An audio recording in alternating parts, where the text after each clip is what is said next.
akíwẹ̀ olólùfẹ́ wa gbogbo ẹ̀yọ́ ọmọ ìyá wa nínú ẹ̀sìn wa tá a jọ gba ààwẹ̀ mọ́kàndínlọ́gbọ̀n gẹ́gẹ́ bí wọ́n ti wá ń túnu làwọn náà wá ní pé káwa náà káwa fi ẹ̀mí ìmoore hàn lónìí káwa túnu pé tá a bá ti wá túnu tán o á wà bẹ́ ajá fún Ògún èyí ó dúró gẹ́gẹ́ bí ẹran túnu lẹ́yìn ìgbà tá a gba ààwẹ̀ mọ́kànlélọ́gbọ̀n tán. Ifá wákíbárú fa wákíbárú láìlà ìdàlà Ifá wákíbárú Ifá wákíbárú láìlà ìdàlà Ifá wákíbárú Ifá wákíbárú. Naam, alhamdulillah, gbogbo yín lè rí àwọn ọmọ yẹn bẹ́ẹ̀ ni ẹ̀rí bọ́ yìí dàbí wèrè bẹ́ẹ̀ ni àwọn ẹlẹ́bọ̀lẹ̀ Yorùbá nìyẹn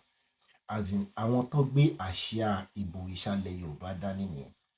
àwọn tó ń sọ wípé àwọn gbé àṣà dání bọ̀ a mọ̀ pé kì í ṣàṣà nítorí Yorùbá ó jẹ́ ìran kan tó ní àpọ́nlé tó lọ́wọ́ tó sì lọ́mọlúwàbí púpọ̀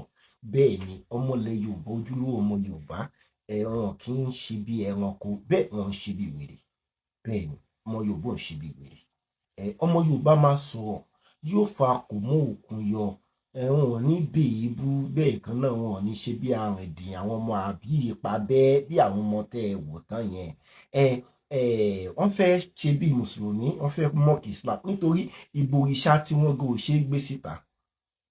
àmọ́ báwo làwa ṣe máa ń kí gẹ́gẹ́ ó ṣeéṣe kó o má bàbá yìí máa ń ṣe kó mẹ́pà òrìrì yìí ló máa ń rí ilé ìkọ́ni Islam àwa máa ń ṣe bí àwọn lọ́balọ́ba àwọ̀ṣọ tó dáa àwọn lọ́balọ́ba ó yà wílì.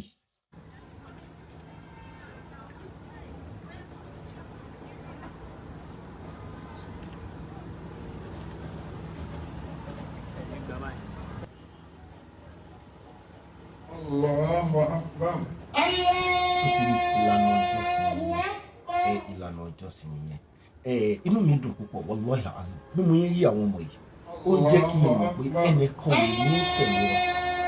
wọn gẹ́gẹ́ bẹ́ẹ̀ náà ṣe mọ àwọn tó ń tẹ̀lé wọn àwọn ọmọ àbí ìpabẹ́ àwọn ọmọ tí ò gbọ́rọ̀ sóbì lẹ́nu mọ́ àwọn ọmọ tí ò gbọ́rọ̀ sí bàbá àtìyá lẹ́nu àwọn ọmọ tó ti kọ́lé kọ̀yà ni wọ́n ń tẹ̀lé irú àwọn ọmọ yìí ṣe fẹ́ fi wé Islam ìwọ náà ti ẹ̀ wò ní ọmọlúwàbí kan ọmọ Yorùbá